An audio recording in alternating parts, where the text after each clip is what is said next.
Good morning, everyone. My name is MightyStream, and I'm going to do your November the 2nd, just for today, in a meditation.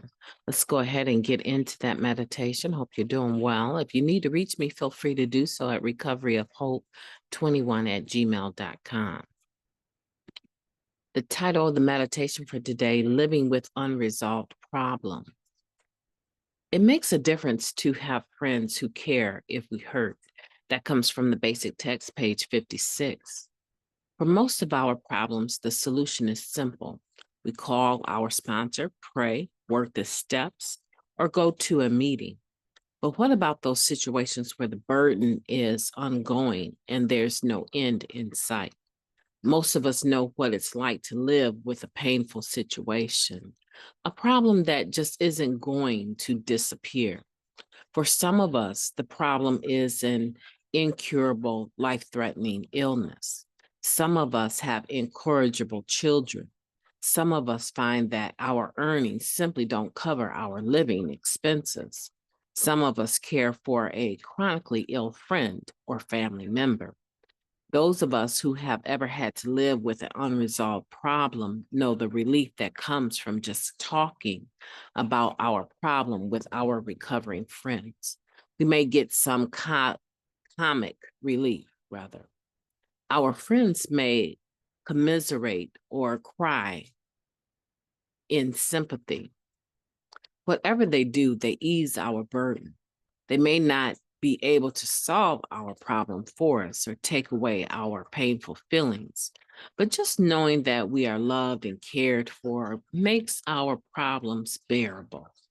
We may have to be alone with our own pain again. Just for today, those problems I can't resolve can be made bearable by talking to a friend. Today, I will call someone who cares. Let's take a moment of silence, followed by the we version of the Serenity Prayer. Moment of silence now, please.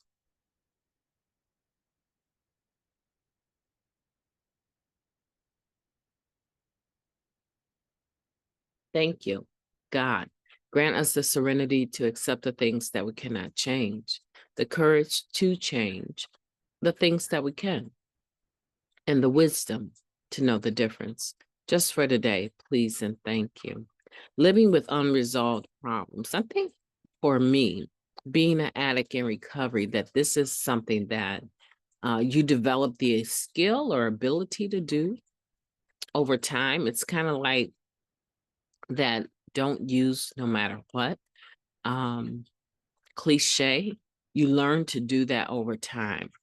So initially, I didn't pick up, I haven't picked up in over 30 years, right? I haven't picked up a drug to use to cover over a feeling in over 30 years. But have I picked up behaviors? Absolutely. Absolutely. And probably not too long ago, because my radar, my ability to pick up when I'm in using mode, and I'm not talking about the drug, I'm talking about the behavior, is better than it used to be. But it is not always perfect, right? It doesn't always sense it immediately when my stinking thinking is going. I may not always catch it right away. And so that means that if I don't catch it right away, I may find myself in a behavior without consciously making that decision that I'm going to behave a certain way. And I think that's kind of common, right? But I'm far better than I was back in 1993. I've come a long way, and I know that you have too.